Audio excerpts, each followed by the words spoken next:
Hi everybody, Nanette Massey from Buffalo, New York. I always forget to do sufficient commercials for myself. So let me start off by referring you to my website, www.nanettedmassey.com, easy to remember. And I do workshops to white audiences that I call honest and effective moving beyond white fragility, honest and effective conversations about race. And I'm really at my best in front of groups of people. And then, the coronavirus thing hit and, we're all stuck in the house. And someone suggested that I start doing Zoom or something of the sort. Excuse me. And I'm really not very technically savvy. To tell you the truth, I'm really not very tech friendly either. So at first I said, nah. And then I just started jumping on a bunch of webinars and Zoom calls just to see how it worked. And now everybody else is Zoom fatigue and they're all, tired of Zoom, and I'm just getting used to it. I'm like, hey, this is great. So I do a talk every Sunday, a different topic based on the ideas in the book White Fragility by Robin DiAngelo. And I call it moving beyond the white echo chamber. What I'm finding is that a lot of white people are getting involved in having discussions about race, but they're mainly talking among white people. And that can only produce its own echo chamber. People just mirroring back what they already know. And so I encourage people to check out my Sunday thing to get outside of your white echo chamber and come from a Black perspective. So I want to hear from some people about why you chose this particular gathering and what you are looking to get out of it. Usually when we do this part, you wait for volunteers and everybody stands around staring at each other. So I'm just going to call on people. I'm going to start with Charlie Lee. Why did you pick this session today? Well, I guess, so for me, it's like, I've always kind of like my, the people who I've associate with, do stuff with, I like to call it the rainbow, it's always kind of been, very, I actually like to, deal with actually different people, like fundamentally different people, because they're always, a different perspective that I might not have before. Right. And stuff like that. So when it comes to, let's say, recent events, when I've actually been more active on Twitter than I've ever been, for instance, and kind of seeing how like a lot of people, like, they don't really have that, diversity in who they deal with, and that being a pretty major factor in why we have this mess. Mm-hmm. Is kind of just, and furthermore with not just like let's say some people post those black squares, which in my opinion that's like, why, but actually just doing stuff, doing the whole associating with different people, like when no one else is looking, doing the right thing when no one's looking, and it's just like, that's when I'm just like, why aren't more people just just living their principles? So Charlie was talking about finding that a lot of people aren't very far outside of their own bubble, and I am 50, and I was raised in the age of school. I went to school during school busing, the second wave of school busing. So I grew up at a time when it was being socially engineered for me to have access to white people and to other people other than myself. So the idea that people aren't having lots of cross-cultural and cross-racial conversations and acquaintances with each other, I just find that so unfathomable. I just don't get it. It's like a purple unicorn for me. I just don't get how that happens. How about Kelsey? Is it Ginnup? Close. It's going up. All right. Why'd you pick this topic today? Because I come from, well, I'm used to having like a diverse, like I grew up in public school, so I'm used to being around diverse groups. So when I go to all white things, I notice it. And because I remember I was in Western Massachusetts for a summer, and I was like, where is the diversity? Like I recognize it, and I recognize it in the company I currently work for. It's all white people. And I'm like, why? Like, to me, it's something that I love that. You know, I hate that chamber thing. And why'd you pick this particular topic today? What are you looking to get out of it? Just more information of how I can support the people that I know that are diverse. Because, you know, I want to reach out to them, but I don't know what to say that could come off offensive. Okay. Or, you know, maybe they don't want to talk about it at all. You know, but I want to like reach out to them. I just don't know what's appropriate, but at the same time, everyone's going to be different. So it's kind of like, well, why don't I just try, see where it goes, and maybe they know. All right. How about Lauren Merrick? Lauren Merrick. Why'd you pick this topic today, and what are you looking to get out of it? Well, can you hear me? Yes. I am a person of mixed race, half of that being white, the other half being Filipino. But I would say, for all intents and purposes, I grew up in a white household, kind of, really, you could say.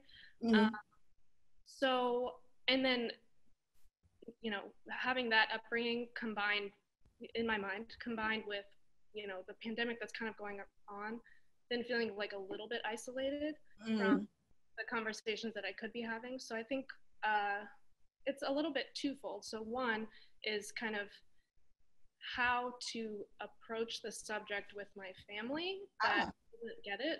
And then on the other hand, how to not isolate myself, especially during this time. Okay, got it. Peter Russell, why'd you pick this room today, and what are you looking to get out of it? Hi, Nanette. Can you hear me? I can. Awesome. You got a good radio voice. Good strong voice. Thank you. I've heard that before. It's like, buy this Toyota. I would say several things. To show up, to be an ally, and most importantly, to do the work. And I think the people of color in the community, I think they're lean on a lot to do the education. And I think it's really important to do the work. Hopefully this will make you happy. But I listened to Robin DiAngelo being interviewed. Do you know Kelly and Aurora? Do you know Kelly Croce and Aurora Archer? So they have a great podcast just for the group called the Opt-In Podcast. Okay. They're actually affiliated with the Venture Cafe. I actually met them at Venture Cafe about 7-8 months ago. It's phenomenal. Kelly is white and Aurora is Black and Latina, and they speak about issues, and they had Robin DiAngelo on. Okay. They also did a discussion of this book at Venture Cafe, which I was traveling and I was not able to attend. So I'm really about 4 weeks ago, about 3 or 4 weeks ago. I believe so. Yeah, I was in on that. That's how Venture Cafe found me. Oh, okay. So I was not able. So I really wanted. It's one thing to read a book. It's another thing to hear it from someone's perspective, especially somebody who is kind of teaching it. So I think it's really important for understanding. Talk is cheap, but I think to show up, be an ally, and to do the work is, I think, the most important thing. And that's what I'm here. Appreciate your answer. I want to say hello to Althea Porter. How are you? All right, so let me go ahead and get into it. All right, because if y'all know me, I can talk, and before we know it, it'll be 6:28, and I'll say, okay, any questions? At any rate, so we are talking about Central Park Karen, otherwise known as Amy Cooper, the officer who put his knee on George Floyd's neck in Minnesota, and and Jainism. I'll throw that in there too. I always like to throw in one thing where people go, what? Where's she going with this? So my style is I start over here, and then I go over here and slowly, slowly, slowly bring it back. And then there's a point where you go, oh, I see what she's saying. So it's going to seem, for a while, it's going to seem like, where is she going with this? Stay with me, okay? Just stay with me. All right. So I want to start with Bacon's Rebellion of 1676. How many of you are familiar with Bacon's Rebellion? Not a lot. Okay. I believe it's one of the most significant events in American history, and it's not talked about nearly enough. So it's the 1600s. America, as we know it, is still colonies, and it's starting to prosper due to tobacco being grown. There's a plantation class of people growing, and there's an overabundance of people in Europe and England, and not enough workers here in the U.S. What they did was workers in England could hop on a ship. Planters over here would pay their passage on the ship, and in exchange, they would be indentured servants to that planter for X amount of years to cover the cost of their fare on the boat. These contracts lasted somewhere between 3 and 7 years. And at the end of that contract, these guys were given what was called freedom dues. They would get a couple of acres of land. They would get some tools to work the land, a little bit of money, some ammunition, stuff to get set up in the new world, quote unquote. All right.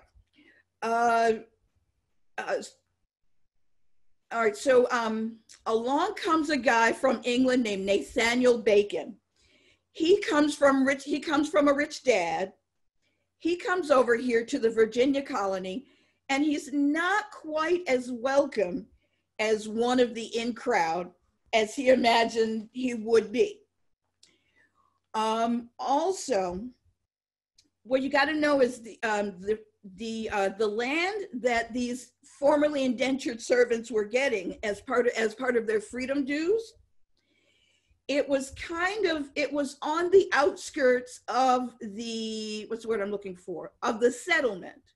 The rich land that was right by the water and right in the middle of, civilization, quote unquote. The planters were hogging that for themselves. And the land that they were giving to former indentured servants as freedom dues was, like I said, it was on the outskirts of the settlement. It might be right up against a hill, right up against a mountain. It wasn't quite as arid. It wasn't great for planting.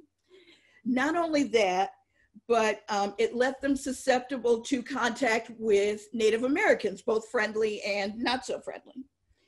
So, like I said, Nathaniel Bacon, he buys land out in the outskirts. He's getting friendly with the former indentured servants, who are all getting this arid land that is not producing. They are not seeing themselves come up as part of the planter class as they imagine themselves to be. So they're not doing great. They're barely supporting themselves. Not only that, but there are barely any women. So there are no women to marry either. So they're single, they're poor, no women. They're not happy. They're not getting what they imagined coming over to the new world was going to be. Okay. Nathaniel Bacon also, he felt entitled to the lands that the neighboring Native Americans were inhabiting. And he couldn't get the go-ahead from the Virginia government. He couldn't get the go-ahead, and he couldn't get the support to go and invade these Native American lands and overtake them for proper English people, as he imagined. So what he did was he got all these disgruntled former indentured servants. Let me back up. Now, you've got to know that slavery wasn't quite codified as we know it today. There really was just the planter class and the worker class.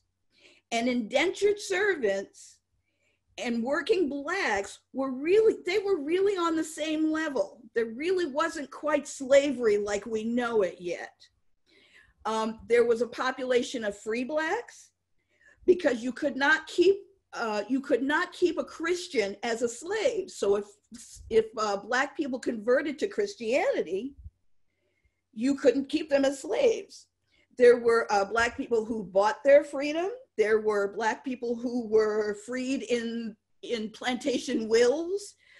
So there was a class of people. There were white indentured servants and black worker class people they were all mixing up. They were intermarrying.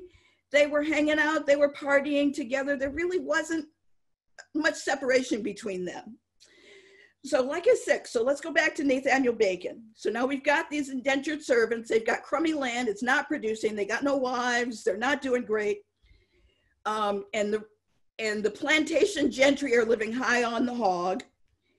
Nathaniel Bacon gets all of these people together, black and white, and he says to them, hey, those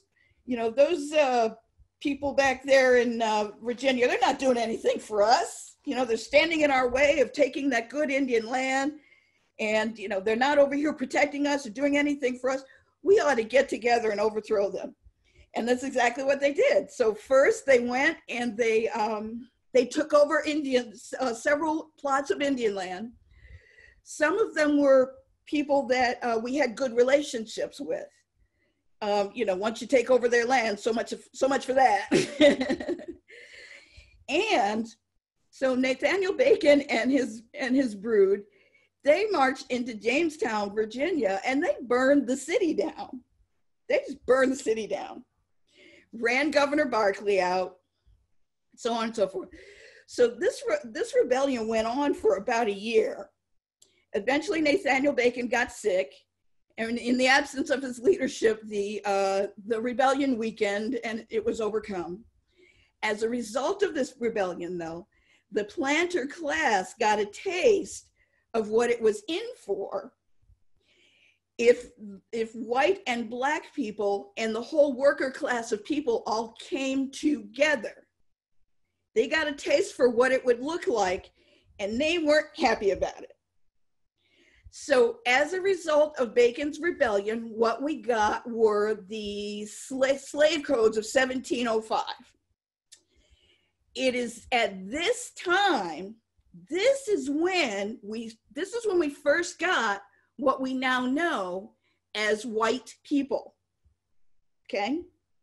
So what they did was they didn't actually give white people anything. What they did was they took a whole lot of things away from black people that gave white people the illusion that they were now above someone in status.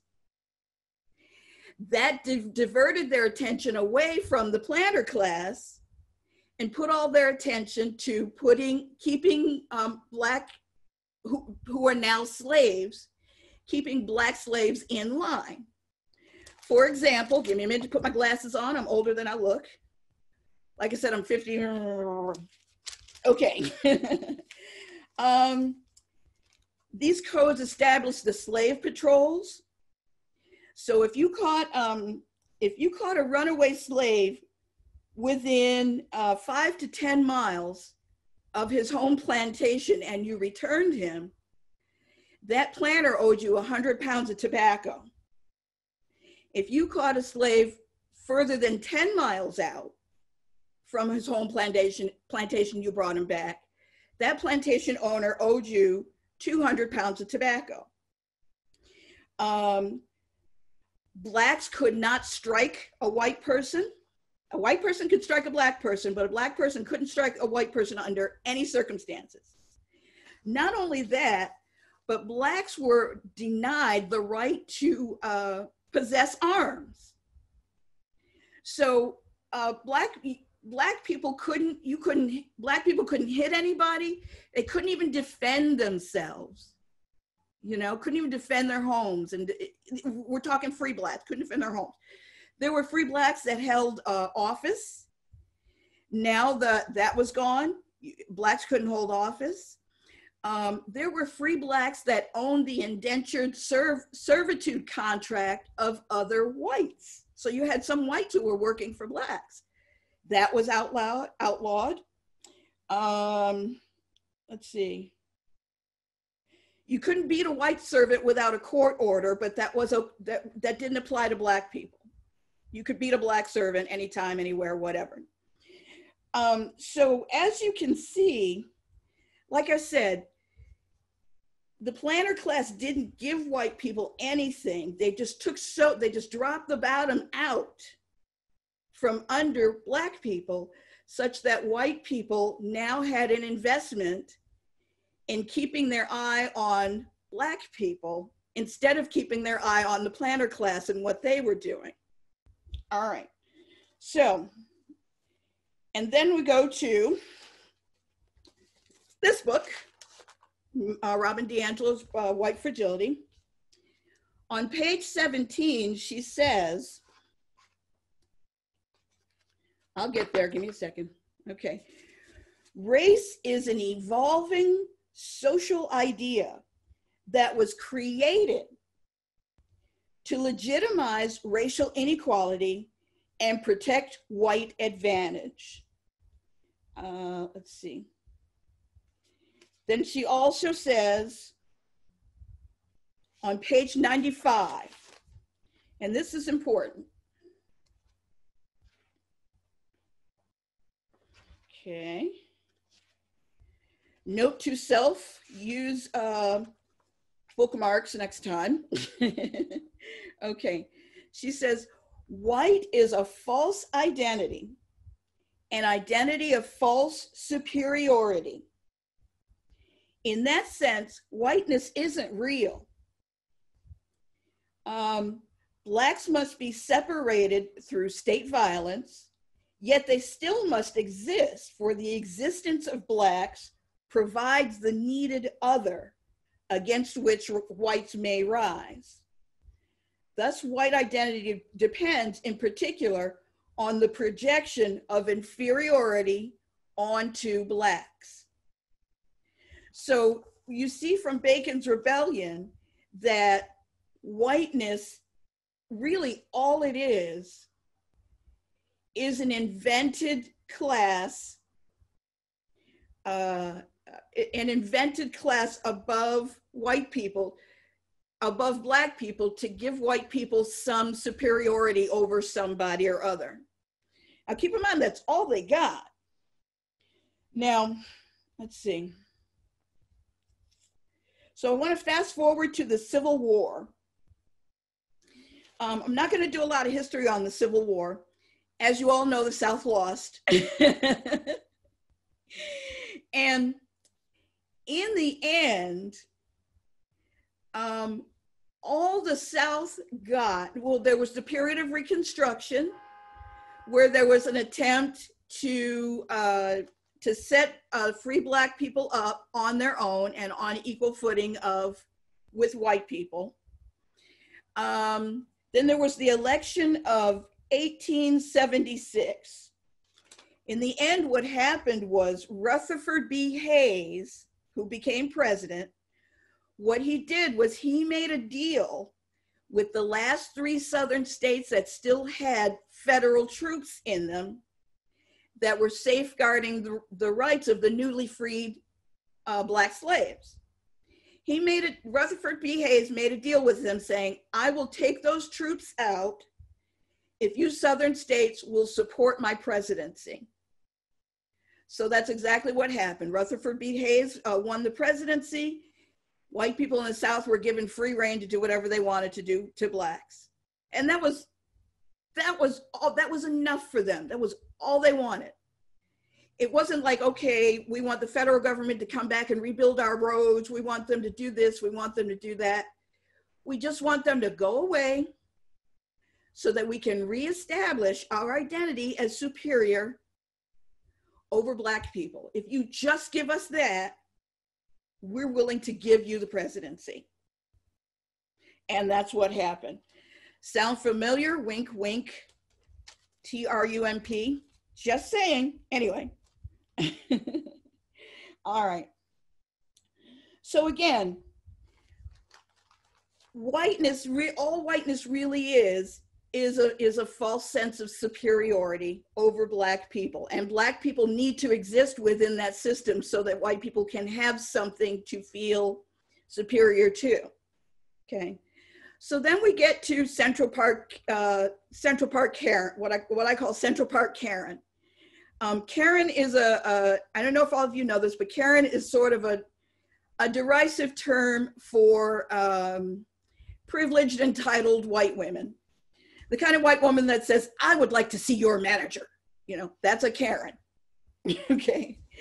So Ann Cooper is her name, the woman in Central Park that called the police on the Black man who asked her to leash her dog. She was in a part of Central Park where it's posted everywhere that you have to have your dog on a leash. He said to her, ma'am, could you put your dog on a leash? This white woman was so incensed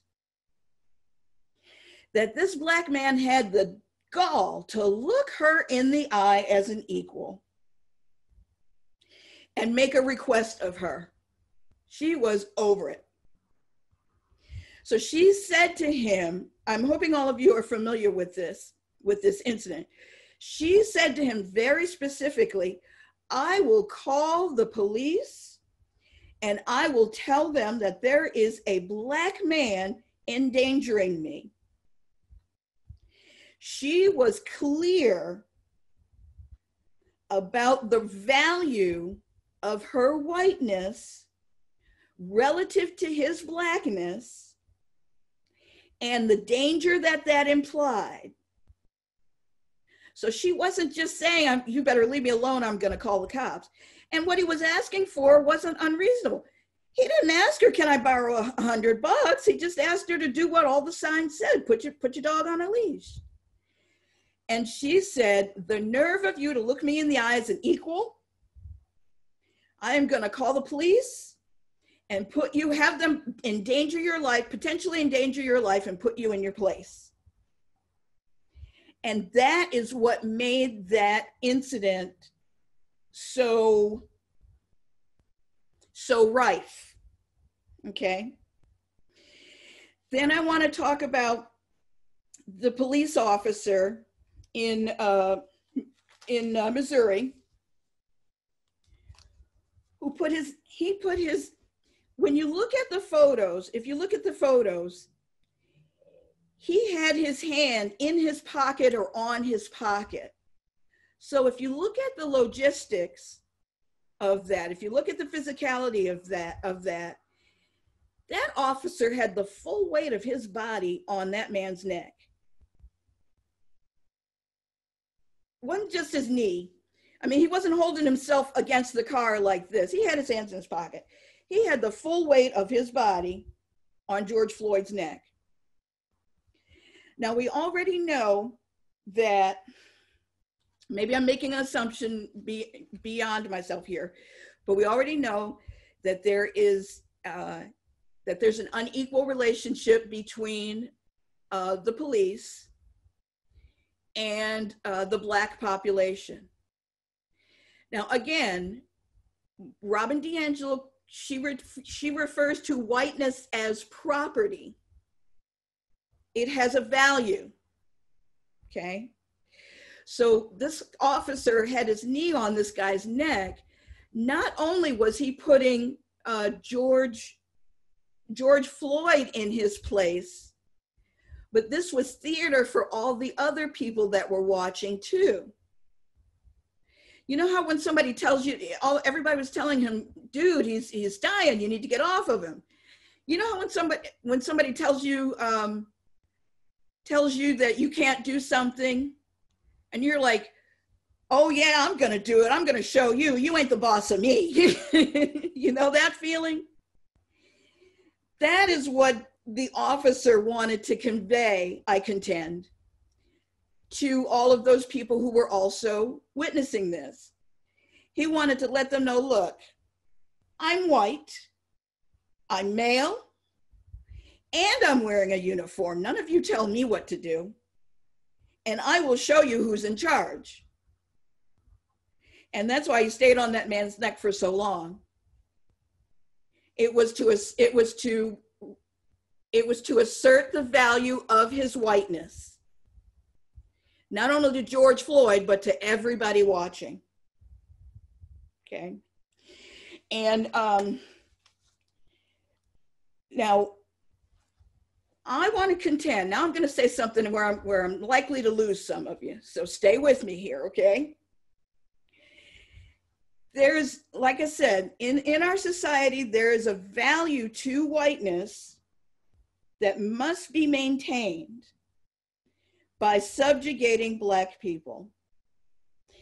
And the unspoken deal that workaday white people have with the powers that be, economic powers, political powers, religious powers, whatever.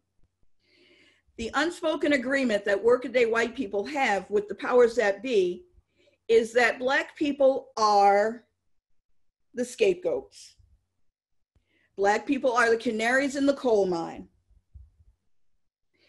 And I want to contend that all of you know that to some degree. All of you know that to some degree. And there's an unspoken agreement that the powers that be can rip through the Black population with all of these things that they would never settle for themselves. But as long as it doesn't reach up to regular workaday white people's doorstep, white people will just wring their hands and say, oh, that's terrible. I can't believe that's happening. Oh, that's terrible. And then go on with their lives for the most part. And that is why this keeps happening. What I'm trying to say to you all is that in order for this to stop, there isn't anything more that Black people can do or need to do to stop racism. What we need is for white people to let go of that false value, overvaluation of whiteness. And we need you all to see Black people as your equal, not only your equal, but we need you to see us as a part of yourselves. We need for you all to not call Black people and say, hey, I know that George Floyd thing was terrible. Are you okay? We need you to be just as upset about it and just as messed up about it as we are. Because the powers that be, truth be told, they're only concerned with what you think. They don't care what we think. They only care what Black people think insofar as a mass, we are able to sway workaday whites. That's why everybody is so concerned about the Black vote. Then after we get them in office, they forget about us altogether, whatever, because they know that as a voting bloc, Blacks will sway a huge number of white people. So again, the part that hurts me the most about the George Floyd killing is that that officer was on camera. He was being watched by the whole world. And there was an understanding that not only the police force, but whiteness, no matter what happened to this George Floyd guy, whiteness would back him up. Either actively back him up or B, keep away from it enough that he knew that he wouldn't suffer any consequences. Okay. So I want to talk about in 2015. I don't know if you guys remember this, but in 2015, there was a guy, the police came in San Bernardino. The police came to this white guy's door to serve a warrant for something like identity theft or something like that. He ran off. First he ran off on foot. Then he stole a car. Then he stole a horse. And he ran through the day. Between running off and then the car and the horse, he evaded the San Bernardino Sheriff's Department for 3 hours. For 3 hours, the cops were running after him. Finally, the horse bucked him, so he's flat out on the ground. So he lays, I mean, literally just lays flat on the ground with his arms out as if to say, okay, officers, I'm done. You got me. It's over. I'm going to jail. I get it. This gang of officers come up and they beat the crap out of this guy. He had surrendered. They beat him, they kicked him, they tased him, they beat the crap out of this guy. And it was all caught by a news helicopter that was videoing the whole thing. White guy, okay? 2 weeks later, that man had a $650,000 settlement from the county.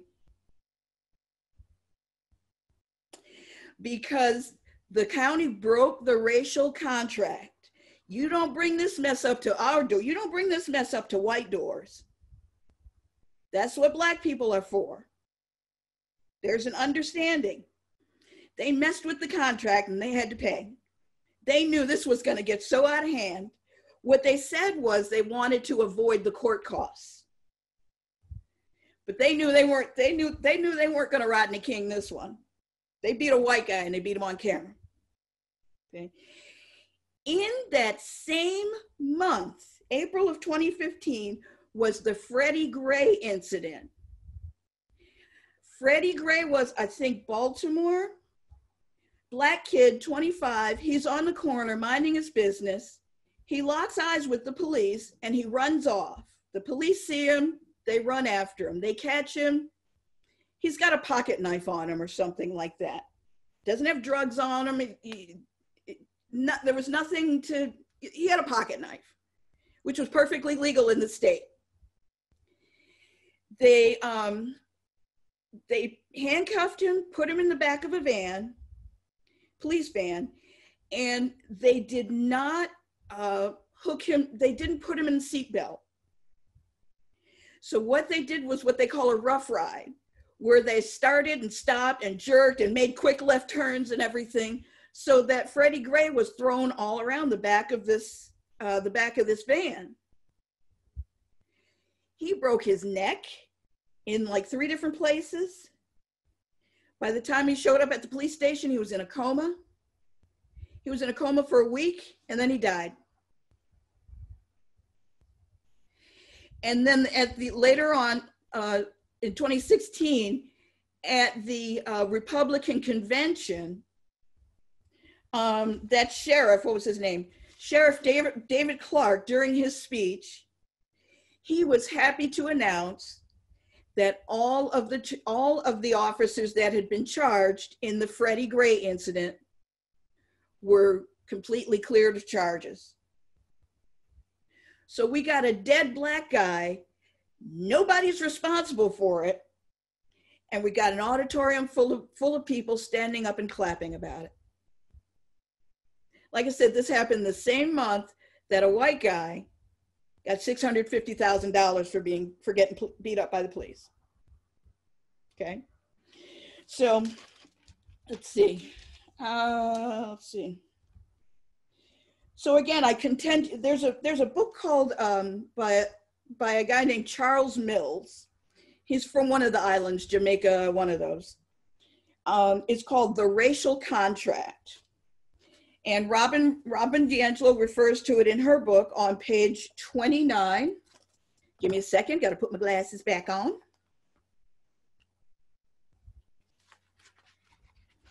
Okay. Mills describes white supremacy as the unnamed political system that has made the modern world what it is today. And I contend, as does Robin in the book, that even those of you on this call, white people still have an investment in the idea that white people come first. That's what was meant in the 2016 election when they said, well, the Democrats lost it because they forgot about the white working class. What they meant was they forgot that white working class people come first. And all of us have an investment in that. So again, what we really need for race relations to move along in the US is we need for white people, good white people like all of you who are spending an hour and a half listening to me talk today, we need you to really delve into white supremacy and what it looks like in your life.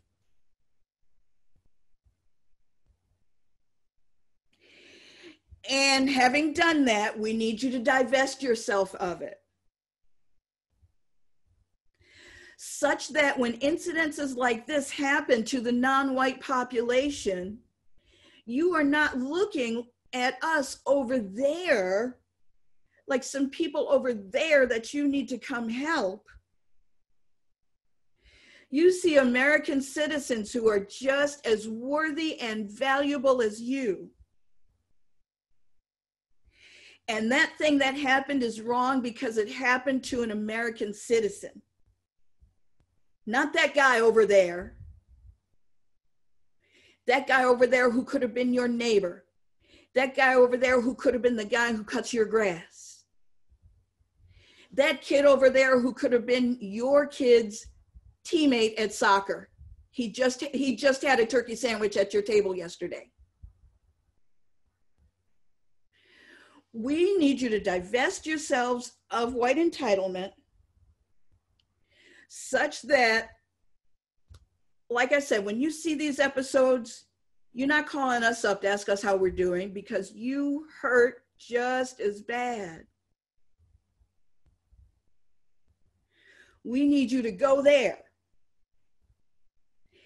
And until that happens, and the powers that be know that you white folks still have an investment in being superior to black people, and that black and other non-whites are the buffer,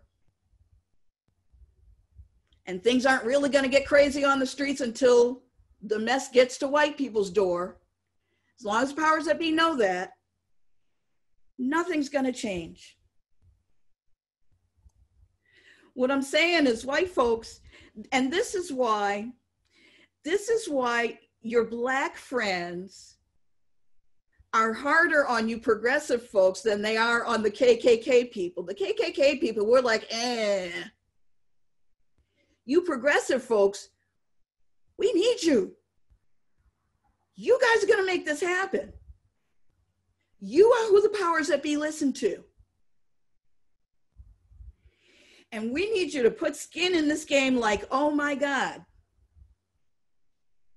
Otherwise, it's all performative. We're just performing racial justice. We're just performing wokeness. And it'll just go on generation after generation after generation. So I hope I made some sense in there. In my brain, it all makes sense. Thank you, Natalie. In my brain, it all makes sense. But I hope it all came together for you. Yeah. So again, folks, that's why your black friends are so hard on you, because the powers that be, they're listening to you. They don't listen to us. They don't listen to Mexicans. They don't listen to blacks.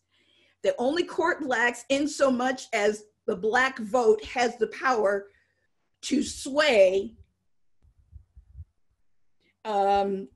susceptible white people.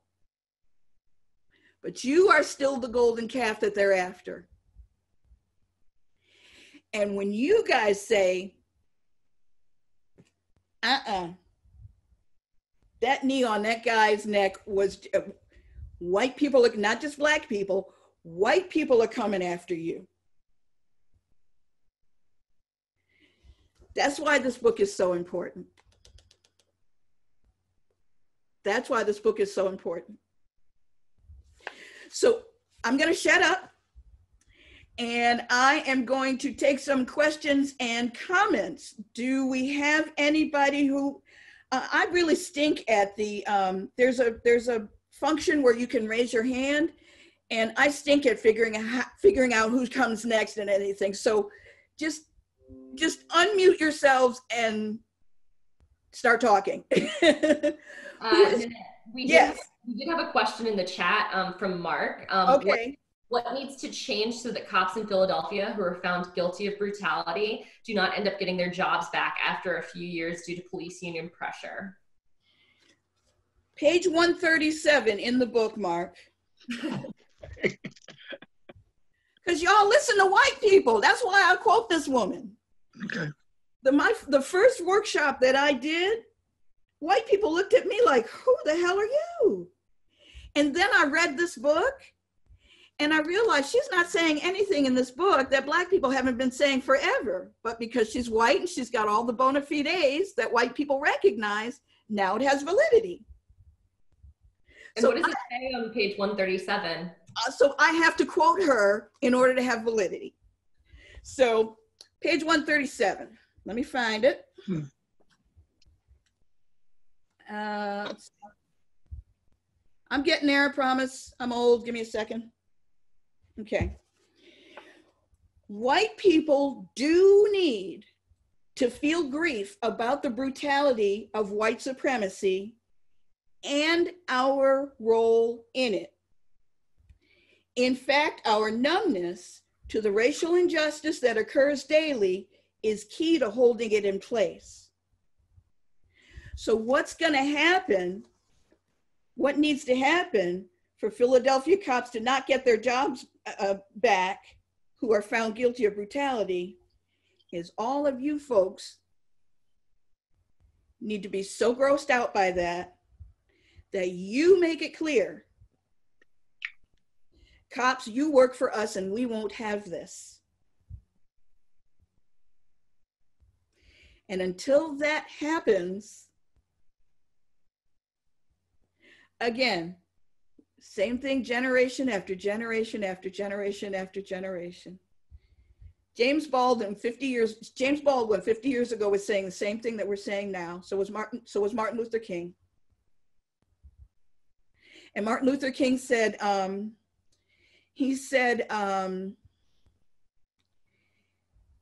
paraphrasing, but he said, it's not so much the really mean people that are a problem. It's the indifferent white people that sit back and don't do anything that really hurt the movement. So if you have a supermarket in your neighborhood and they are selling funky vegetables that are always like a day before being thrown out and everything, nobody shops there, then they change. They don't change because it's the right thing to do. If they can sell those vegetables to you, they're gonna. When people stop going to that supermarket and spending their money, then they get it. Oh, we got to change. We got to put some ripe plump tomatoes out here. And that is when you guys are the key. You guys are the key. Everything that's happening out there, quote unquote, is the macrocosm. Everything that we see in government, in policing, so on, is the macrocosm of what is happening in our microcosmic lives, in our families, in our churches, and in ourselves. And what we allow in our microcosmic life expresses in the macrocosmic life. That's why that cop knew he could leave his knee on that guy's neck, because you all would stand, because you've stood for it before, and he knew you would stand for it. Next question, comment, anything? Don't leave me hanging here, people. Anybody have anything? I have a question really quick. First of all, thank you so much for sharing your time and all this information with us. I really appreciate it. Thank you. You used the phrase, I believe I understood, workaday white community, and I'm not familiar with that. Could you tell me what that means? It means, well, let me ask this. Somebody else define workaday for me. Got Bob Miller, Edward, some of you older guys. I know you guys know what that term means. It's the everyday white person, works a 9-to-5 job, wife and a couple kids, he's got that white picket fence, Perfect. Thank you. Perfect. Does that answer your question, Heather? Yes, it does. And I kind of was thinking from the context, that's what I meant, but I wanted to make sure. Thank you. Yeah. You'll find with me that a lot of my phrasing, and especially a lot of my pop culture references, are really, really, really old.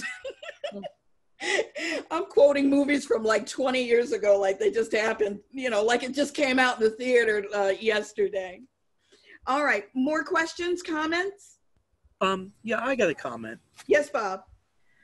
A lot of this conversation, a lot of what's going on reminds me of an old saying from Kensington, which is a section of Philadelphia that's been troubled forever. Okay.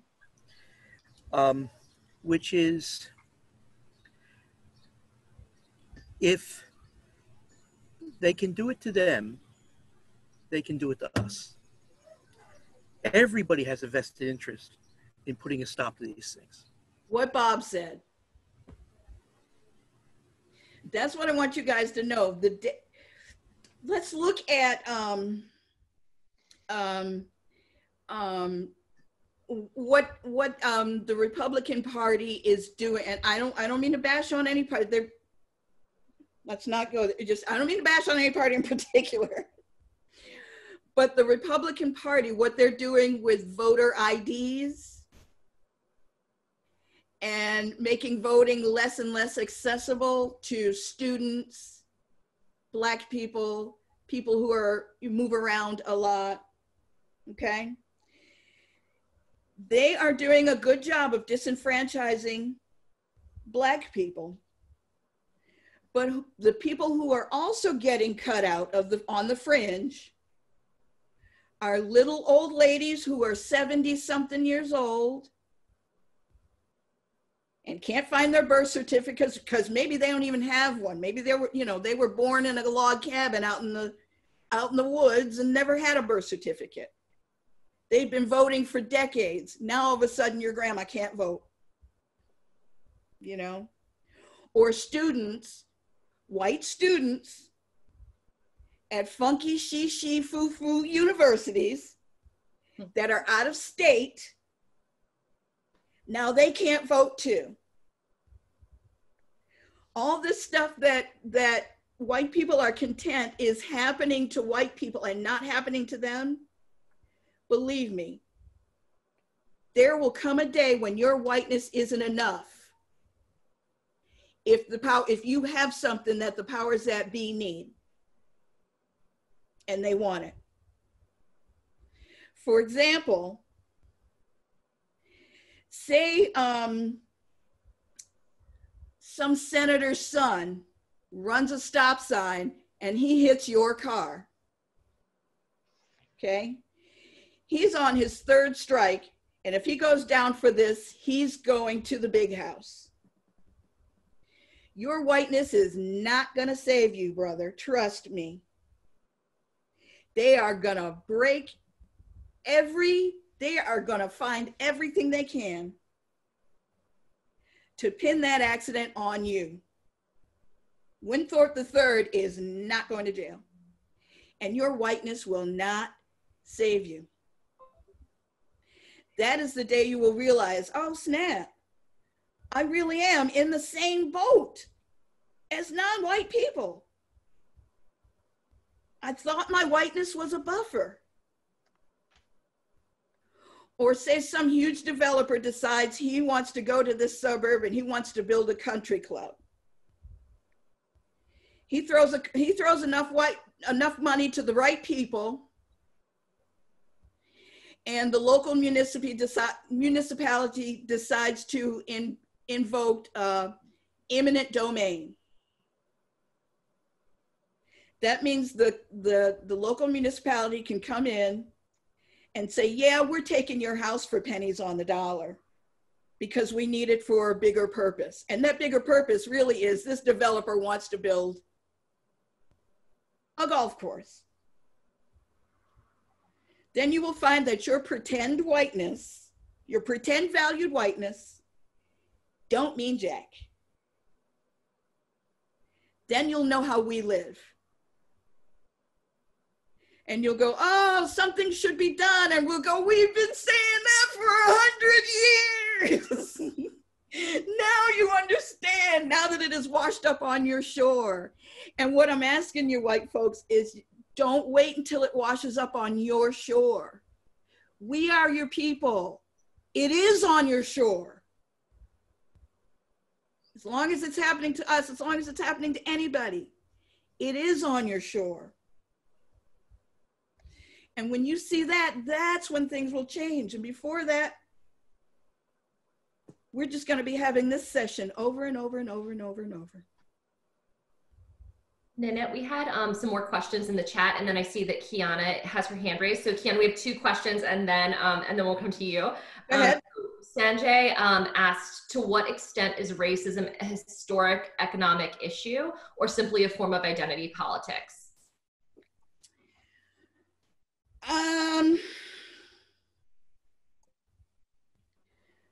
All of the above. Mm-hmm. Identity politics is a way to, what am I trying to say here? Identity politics is a way to separate and classify people so that eventually everything can be brought down to economics and politics. I hope that answers the question. So so my answer is A, B, and C, all of the above. Because identity politics is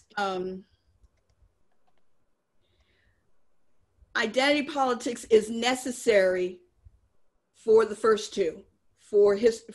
I hope I made sense. Yeah, you'll just have to watch the replay on that one. No worries. And then we had another question from Rick in the chat.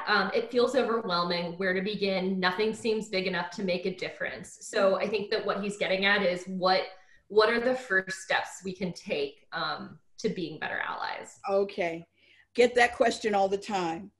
I do, again, a commercial for myself. I do a Sunday Zoom chat like this every Sunday. If you go to my webpage, www.nanettedmassey.com, you'll find all the information on that. And I did an entire talk on, we feel so small and helpless and it all feels so overwhelming. Where can we begin?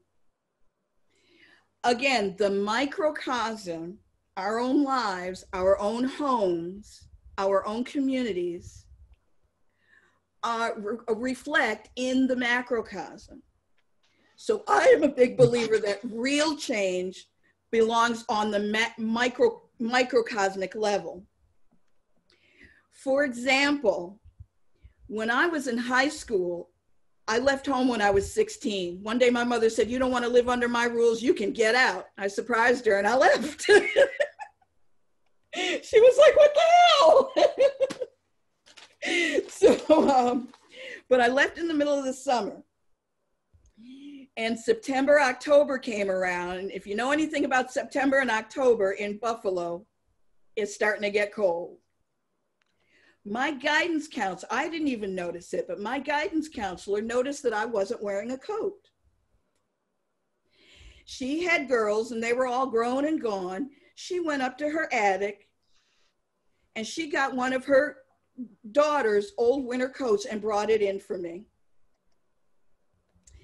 Now, instead of worrying about now I was a potential statistic for drug use, getting caught up with the police. I'm sorry, yeah. Drug use, getting caught up with the law, teen pregnancy, getting behind in school and dropping out. I was a potential for getting sick and not having access to health care. And that woman put a stopgap in all of that by bringing me a coat. Okay. I had a third grade teacher who noticed that my spelling and my language skills were way above everybody else's. So she used to do she did a list of spelling words that we had to study every week. She did a separate list of spelling words for me. White teacher. What she did was she taught me to expect more of myself. And here I am talking to you guys today. Okay? You get what I'm saying? There are agents within your, just right within your hands, right within your touch, that need you, that will make the dent. If Grand Canyon wasn't made in a day, but it was made by water. Okay? It wasn't some great big explosion. It was water and streams over a little bit of time. Okay? And there are agents in your net, some kid who doesn't have internet access, who lives next door to you, so he can't do his homework, so he can't keep up. This is what the movement needs from you. And I promise you, it makes a difference. I promise you. Next question. Yep. So our next question, I saw that Kiana had her hand raised, or I hope I'm pronouncing that right. Kiana, would you be able to unmute yourself and ask? Did excellent. You pronounced it exactly right. Nice. Yes. Where are you in North Carolina, Kiana? I'm in Winston-Salem. Winston-Salem. I lived in Charlotte for a minute. Yes, but I'm born and raised in Madison, Wisconsin. Okay. So Wisconsin? That's what everyone says, and the truth of the matter is, and this is what my truth is, my perspective and my experience is that, everyone on here wants to know what they can do, what they can do. And what I see it as, that thing that you are unwilling to do, which is a sacrifice, is what you really need to do. Mm-hmm. And that does come down to economics. Mm-hmm. It comes down to calling people out when you know they're doing things that aren't right, mm-hmm. and being part of the solution of like making it at least fair and equal and comfortable for everyone. I literally moved from Madison, Wisconsin because I was always the only Black person. And when I came into the workforce, I started noticing that there was some intimidation going on as far as I'm being educated. Mm. I have a little bit more education than some people in the department, and different jobs would come up and they would just like kind of come together. I'm just going to say the white people, and then try to sway me and make me feel uncomfortable and not want to stay there. That's that hierarchy. Bacon's Rebellion, and all of history has told them that I don't care how many degrees you got, you still Black, and this is how it's supposed to be. Exactly. Mm-hmm. And so as a young person, I didn't understand what was going on. All I thought was, oh my gosh, something must be wrong with me. Mm-hmm. So I decided, okay, I'm going to go down south. I'm going to get some higher education at a HBCU, and great. I'll get that whole Black experience. I had a culture shock. Okay, so that was a different experience. But I'm then sure. there was a community in Winston-Salem, and it was almost like 50-50. And I could find my people who looked at me and could pronounce my name correctly. I cannot believe that. In Wisconsin, I was always Kia, because they were always like Kia Yana, Kia Wada. I mean, just really messing my name up, making me feel smaller and smaller. The first time I moved to North Carolina, they said my name right.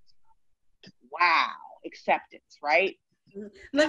Hold on, Kiana. That's one thing you white folks, that's one thing you can do. Honor somebody by saying their name right. Yes. Do you hear this woman? Honor them by Shaquan, who lives next door to you. Make the effort to say his name right and let him know that he is valued. That's something you can do right now. And then not to mention the whole hair thing. Okay, so oh God. That's another hour and a half. But no, seriously, I would go for an interview. I would have straight hair. But then after I've been on the job for a while, I said, okay, I'm going on vacation to, Jamaica or somewhere. I'm going to put some braids in. Whoa. Now it's a big discussion in the office. And it's just like all that kind of builds on me just being oppressed, and not welcome, not felt part of. And I'm just going to say, white people, you can start by that in your workplace, in your communities. Like, find a way to be the same and not different. And then you can start there. But then also, there is a sacrifice, and it might be financial. It might be some policies that need to be in place where the economical aspect needs to be evened out. Seriously, I have degrees all day long. I have so much experience. But when I go to a job and all you want me to do is the little job that doesn't make any money but sets you up to make all the money, I have a problem with that. And I cannot sit there and build you up while I stay in the same spot. That would be me working towards not my best interest. Your own demise, right? Right. Yeah, so it is all set up. I mean, and then if I don't want to play the game, now I'm, insubordinate. I'm not right. You're not a team player. I'm not a team player, right? Mm-hmm. And so now I'm back to where either I'm out of a job, so it's going to affect my whole family economically. Right. And not to mention, I do feel some type of way about that. Like, it's just bringing my self-esteem down a little bit more because now I'm being rejected once again. Mm-hmm. So there's so many levels to why everyone's so angry, but this is not a Black person's problem. This is a white people's problem. It is time for you all to come together yourselves and come up with a solution of how to systematically change your behavior, your thought patterns, and how you behave around other people of color that live in your communities. Close it up for me, Kiana. What'd you say now? I said, close it up for me. Oh, I'm done. Oh, okay. Thank you. Thank you for letting me share. So what Kiana did was she exemplified what I said before. And what Robin DiAngelo says in her book is, if you guys really want to see things change, you personally have to recognize that you do have some investment in white superiority, even just a little, okay? And work at divesting yourselves personally of that. So that the next time you meet a Kiana, all you see, braids or afro or whatever, all you see is a person with degrees who is capable and who is deserving of the same humanity as you. And that's something you can do right now in your community today. I saw the Michelle Obama has a documentary out on Netflix, and she talks about her dad was brilliant. He was brilliant. He was capable. He was good with his hands. But he was, he came up at a time when just a Black man being brilliant and capable just didn't mean a damn thing. And she said, look, watching the frustration in him you know, while he was trying to contribute, you know, trying to do the best for his culture, for his society, for his kids, and just getting cut down all the time, it, you know, it just wore on him, you know. And I don't want to know what his name is. We'll say Charlie. There's a Charlie in your circle right now. Charlie Lee, in my bad. There's a Charlie in your circle right now that needs to be treated with some respect and some equality. And he needs to see you divesting yourself, because the thing is, like one of the quotes that I read in the book, white supremacy depends on the projection of inferiority onto Black people. So white supremacy doesn't exist by itself. It exists on, I lost my train of thought. It exists on I want to say insuperiority. I lost my wording there. That is being projected to Black people. That's why Kiana had to go to an HBCU to find herself. That's why little black girls pick white dolls. You know, the white superiority that you guys can't see, or that you feel that has nothing to do with you personally because you're on this call, okay? It shows up in little black girls who pick the white doll. There were some Spanish people who used to live upstairs from me, and it broke my heart. I heard the little girl, she must have been 7 or 8. And somehow we were talking about dolls, and she said, "Oh, I don't want that dark one. I want the white one." And we were like on our way out the door or something. So there really wasn't an opportunity for me to engage her, but it just broke my heart. She was already learning that she has less value. She was already learning that. She didn't make that up. She got it from somewhere. And that somewhere is the white superiority that props up everything that we live on. Just as Charles Mills said in his book, The Racial Contract. We need y'all to break the racial contract. We need you to break it. We need white people to say to the police, no more. That's what we need. Somebody else? We've got 16 minutes. So we have 2 more. So we have a question in the chat from Sanjay, and then Susan from Venture Cafe Winston-Salem had a question. Sanjay's question is, what's the link to Jainism? Oh, Lord have mercy. I forgot. So one of the central tenet in Jainism is that you'll do no violence to any living being. The central tenet in Jainism is that all living beings have equal value. I was watching, I tell you, all my pop culture references are so old. There was a movie called 7 Years in Tibet. Kelsey knows that movie. 7 Years in Tibet, starring Brad Pitt. And he was in Tibet with the child who is now the Dalai Lama, but he was a kid. So somehow he got stuck with him in Tibet for 7 years. And Brad Pitt's character was building a movie theater. So the workers were out there digging, and they discovered this colony of worms, and they stopped what they were doing. And Brad Pitt's character says, "What's going on? What's going on?" And they say to him, "Mr. The worms, we can't hurt the worms. There are worms here. We can't hurt these worms." So Brad Pitt's character goes to the Dalai Lama. He says, "They're just worms." And the Dalai Lama has to explain to him that, you know, the central tenet, it's in Hinduism and Buddhism also, is do no harm to another living being and value them all the same. So the work got slowed down on this movie theater until they could take each and every one of those individual worms and put them somewhere else.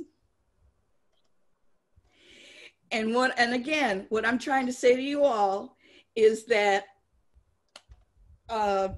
George Floyd, I need you to see him as you. Not just that guy over there and we want to help. I need you to see him as you. I need you to see Amy Cooper as you. Central Park Karen. I need you to go through yourself and go, okay, maybe that thought that I just had was, maybe it was a little racist, and I need, and I need to work that out for myself before I can point the finger at anybody else. We need you to see yourselves in the good, the bad, and the ugly, until all people have the same value, until you value all people the same as you value yourself. So that's the answer to my question. That's great. So Susan from Venture Cafe Winston-Salem had a question. Susan, do you want to? Winston-Salem. Hi, thank you so much, Nanette. This has been an incredibly difficult week for me personally. Oh, yeah. I have cried in Zoom meetings, and my global team will testify to that. Because it's for some reason, this was it. Like, this was the tipping point for me, and started my educational journey and made me start thinking differently about the difference between non-racist and anti-racism. And so non-racist just sits back and says, well, I wasn't the one that did it. Anti-racist says, that's wrong, and I'm out there, and I'm going to do my part to stop this. Yes. And for 5 days, it was write something backspace. Like, I would not put the voice out there. And then finally, I just did. And as a result of that, I received the most kind and thoughtful private message from a mature woman of color. Mm-hmm. And it will take me less than a minute to read it, but it said everything that I needed to hear. And it says, it takes courage to speak out. And for that reason, no one should ever hinder your voice. All voices are welcome. As a leader in a Black-led and multiracial community of activists and advocates, I am writing to encourage you because it is hard to do activism work. It is painful, frustrating, and extremely hard, and it's heartbreaking work. But what you'll find is that community is important, and the relationships you build, the personal development and spiritual development you undergo, and of course the wins you will achieve will make it all worth it. You never find people so humane and caring and truly loving than those who will build you with this activism work. Mm-hmm. So to do the best good and strengthen your voice in order to make the best contribution, I encourage you to, you and others, to join those you know who have already been doing the work. And as a white woman, I encourage you to find other white people who are already in the community doing the work and that share the same values as yourself. Mm-hmm. They should welcome you, love you, and be there with you. But more importantly, by doing so, you will build upon the decades worth of work that has generated this current movement, opposed to having to start fresh, mm-hmm. which is not as beneficial for you as the movement. No one living has done anything new. We're all building upon previously done work. Many working today are scholars, historians of the movement, strategists, investors, or leaders, mentors, healers within the movement. The movement needs all type of skill sets. Overall, the struggle becomes less struggle when we're working together. And the fact that I had white people telling me, oh, it's so nice that you are now speaking out, scolding me. Whereas this woman took the time to craft this beautiful message, giving me guidance and helping me in the direction that I needed was everything that I needed. Yeah. And it was beautiful, it was kind, it was thoughtful, and it was welcoming.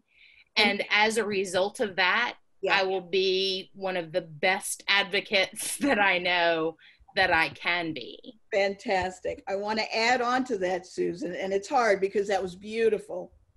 But what I'm finding as I'm talking to a lot of, as I'm getting involved in it, listening to a lot of white people talk about racial justice and who are reading the Ta-Nehisi Coates and Ibram Kendi and Robin DiAngelo and so on and so forth, is that I'm finding too often that white folks are looking at this work as something to do to sharpen themselves. And they stop there. They're like, oh, I've discovered this about myself, and I've seen that my privilege, and I understand that, and I'm divesting. The purpose of all of that is so that you can shed it and be of use to other populations. Don't stop there. I'm hearing and seeing so many white people and so many white groups that are just about coming together and affirming what good white people they are. All of this is about you being of use to the bigger picture. And if you don't go further with it than that, again, it's just performative. So Susan, I applaud you. I do want to say though, don't stop there. Don't make it about you. None of this is about any of us as individuals. Ultimately, this is about all of us putting our little drop in the bucket for the betterment of all humanity. You know, that's what all of it is. That's the only purpose of us becoming better human beings, is so that we can be of service to the bigger picture. So don't stop there, folks. Don't stop at divesting yourself of whiteness so that you can be a good white person and be the most woke person at the surge meeting. That's only half the story. You want to go on and be of service to the bigger picture. Well, and I used the analogy of, you know, what we are learning from people of color is the water source. And they are adding to our bucket where we can go and plant seeds and grow those plants, tend to those plants. And sometimes they just want us to hold the bucket, like, you know, just be there. But then also spread the news, spread the joy, spread the love, try to encourage others to think without being extremist. And, you know, not hearing the extreme way of getting something done, because that's never what has worked for me as far as you need to do this. It is, how can I help you with what you are doing? Susan said something important. Again, we're always like, what can I do? What can I do? What can I do? It doesn't have to be, sometimes we're missing the thing that's right in front of us, looking for something big, you know? It might be the thing that you can do for Black advancement is give your neighbor a ride to work in the morning so she can be on time. And then she can advance to the next level at her job and she gets to be that might be what's in front of you. Might be a kid who needs a coat, you know, so she doesn't get sick and drop out of high school. The little stuff has value to the big, I don't like to use the word struggle, but it's the only word that's coming to mind right now. The little stuff has value too. And that person that you do that little thing for, they won't forget it. I'm 54 and I remember the name of that third grade teacher. And because of her, I'm sitting here talking to you guys today. You be that third grade teacher and you have done your part, I promise you. Okay, we've got 3 minutes left. Let me do a quick commercial for myself again. www.nanetteDemassey.com. I do this every Sunday. I am also, once we're all not scared of getting sick anymore, please think about having me in your community to do my 3-hour workshop. It'll change your life, I promise you. And do we have one more question? I have a comment. Go ahead. My comment I would like to make, wanting to be a genuine advocate along with my white brothers and sisters, is to take tiny steps. Because I think of the issue of divesting in whiteness is about a personal development issue. So I would like to appeal to people to take those tiny steps and be a part of the spaces where other people are, other African-American people. It might be a restaurant. It might be a special place where they actually go for entertainment. That way you would have more comfort in doing that. And you would be able to make those better steps and being able to see yourself as having a shared humanity. That's what I want to add. You go to Starbucks every day. Go to Starbucks in the Black community. You done added some money in the coffers of a Black business. Now you done helped a Black business stay in business. And now there's an opportunity for you to make connections, personal. What you can do for the movement is go to the Black side of town to get your coffee. People. I don't have the knees in the back to march. So I'm doing what I can. I'm sitting here in my chair talking to you. You can go to the Black side of town and get your coffee. That's what you can do right now to see that the next George Floyd stays alive. I promise you, it all adds up. I promise you. I promise. Thank you, Nanette. Thank you, Alcia. All right, www.NanetteDemassey.com. I love doing this, so thank you all for giving me the opportunity to do what I love.